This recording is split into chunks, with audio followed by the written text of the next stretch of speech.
Hai teman-teman, apa kabar semuanya? Kita ketemu lagi. Selamat hari Jumat. Aku di sini mau bahas lagi firman Tuhan yang berjudul tentang tak tergantikan. Di sini kita akan bahas tentang firman Tuhan yang sudah dibawakan oleh Pastor Pero minggu lalu, dan kita akan bahas lagi, kita kulik lagi lebih dalam apa yang dimaksud dengan tak tergantikan ini. Kita akan belajar teman-teman di kisah Alkitab kita, di kisah Daniel. Ini kisah tiga sahabat Daniel, yaitu Sadrak, Mesak, dan Abednego. Bagaimana mereka mempertahankan iman mereka dalam penyertaan Tuhan. Ini ada di Daniel 3 ayat 17-30, dan nanti teman-teman mungkin bisa baca di Alkitabnya teman-teman masing-masing, dipahami kembali.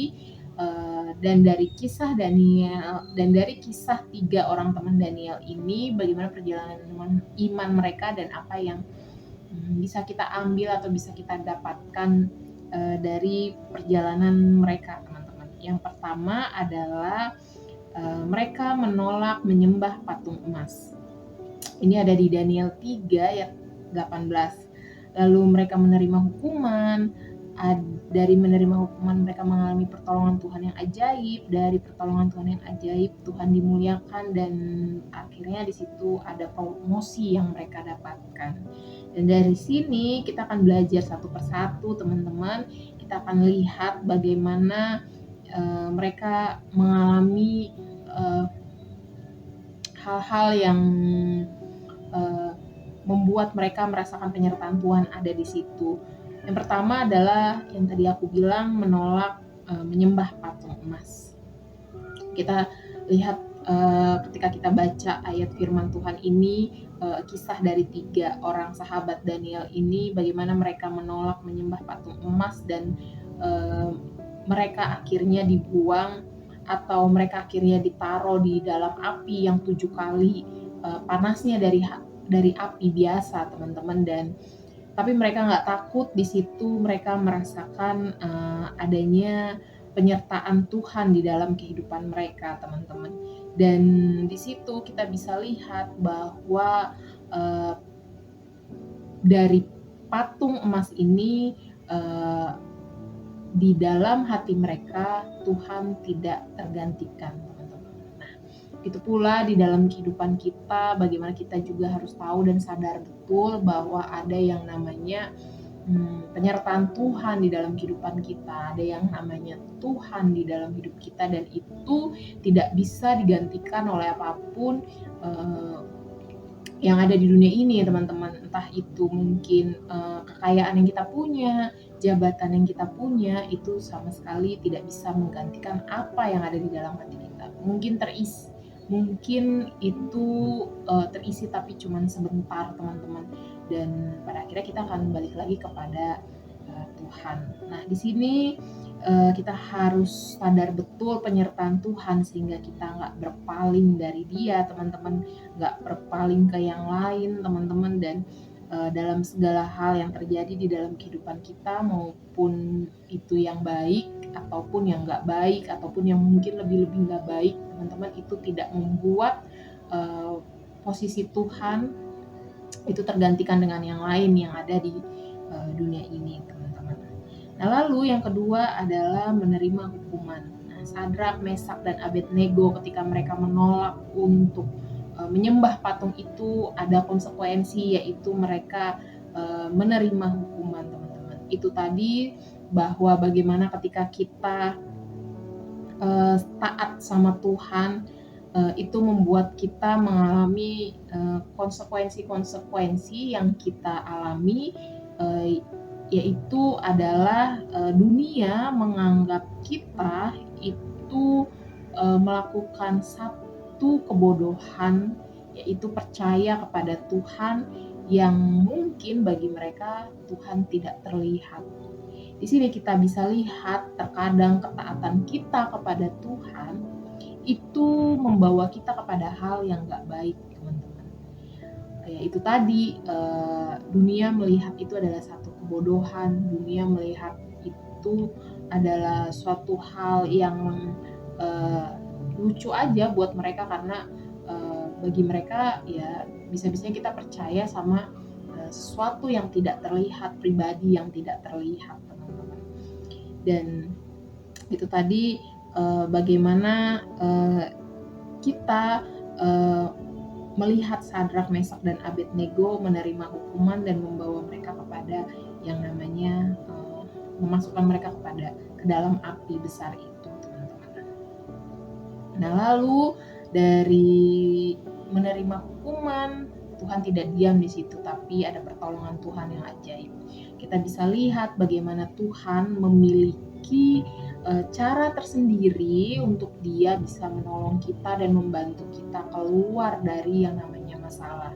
Sekalipun masalah itu tidak terlihat, sekalipun masalah itu tidak selesai, teman-teman, kita merasakan yang namanya penyertaan Tuhan, teman-teman, yaitu penyertaan Tuhan itu lebih dari cukup dibandingkan ketika Tuhan mengeluarkan kita dari api atau Tuhan mengeluarkan kita, membantu kita menyelesaikan masalah.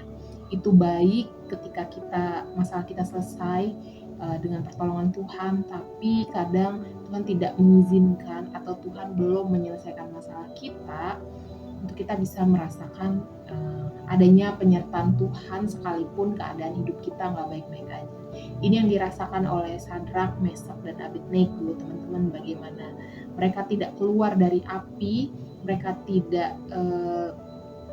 Tuhan tidak mengeluarkan mereka begitu saja dari api, tapi ada yang namanya penyertaan Tuhan, dan itu sudah lebih dari cukup bagi mereka, teman-teman. Dan perlindungan Tuhan adalah salah satu bentuk penyertaan Tuhan untuk mereka.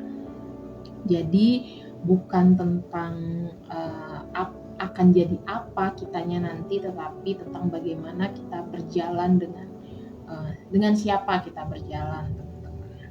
Nah, lalu dari pertolongan Tuhan yang ajaib, Tuhan pada akhirnya dimuliakan. Dari Sadrak, Mesak, dan Abednego kita bisa lihat pada akhirnya Tuhan dipermuliakan karena iman mereka, karena penyertaan Tuhan di situ, teman-teman. Dan kita pun juga harus fokus dengan siapa kita berjalan, teman-teman. Adanya Roh Kudus di dalam kehidupan kita itu salah satu bentuk penyertaan Tuhan, teman-teman. Itu juga tidak tergantikan, teman-teman. Nah, bagaimana Roh Kudus membawa kita kepada hal yang terkadang tidak kita bisa duga-duga, teman-teman, yaitu melihat bahwa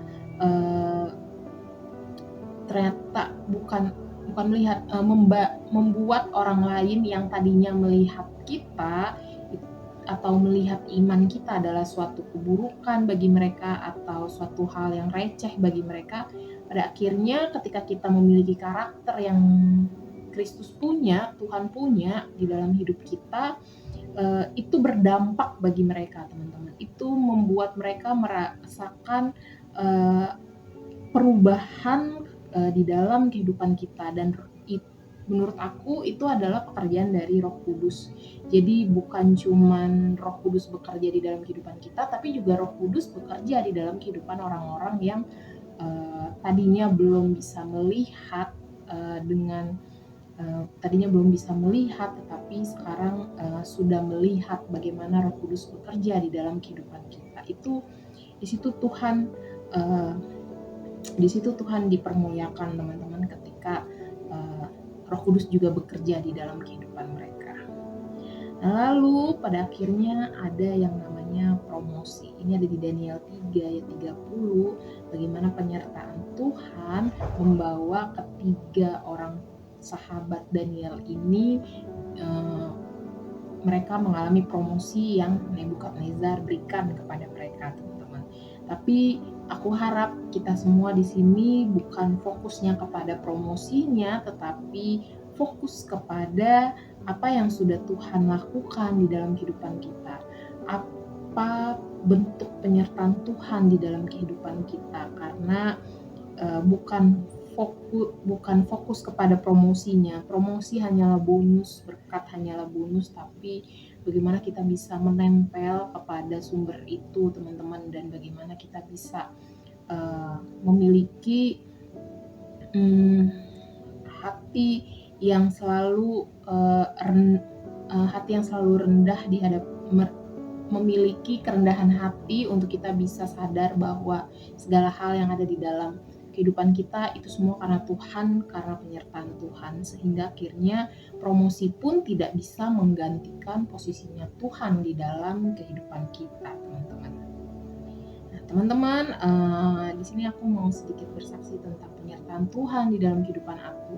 Bagaimana aku ingin sekali menyenangkan hati kedua orang tuaku, dan dengan cara bagaimana mereka rindu melihat aku untuk menikah, teman-teman. Dan itu mungkin jika aku menikah itu akan menyenangkan hati mereka, tetapi aku balik lagi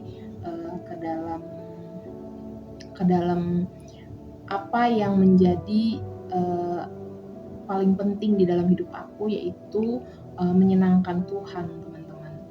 Aku menghargai dan menghormati apa yang orang tua aku inginkan. Aku menghargai dan menghormati apa yang orang tua aku harapkan di dalam kehidupan aku. Tapi di sini lebih dari itu, aku sangat ingin menyenangkan hati Tuhan. Buat aku, ketika aku menikah, aku bukan cuma mau menyenangkan diri aku sendiri, menyenangkan orang tua ataupun keluarga aku, tapi juga aku ingin di dalam pernikahan itu ada Tuhan di situ, dan Tuhan juga senang sama pernikahan aku, teman-teman.